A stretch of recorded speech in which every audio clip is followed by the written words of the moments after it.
కూచి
చెప్తాను నాన్న కూచిలా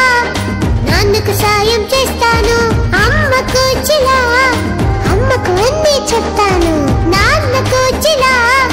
నాన్నకు సాయం చేస్తాను కానీ నేను దేవుని కూచి గనుక కానీ నేను దేవుని కూచి గనుక దేవుని స్తుతిస్తాను నిన్ను ఆత్మతో పూజిస్తాను దేవుని స్తుతిస్తాను నిన్ను ఆత్మతో పూజిస్తాను కూచి కూచి చిన్న కూచి కూచి కూచి యేసయ్య కూచి కొందరేమో నన్ను అమ్మ కూచి అంటారు కొందరేమో నన్ను నాన్న కూచి అంటారు కొందరు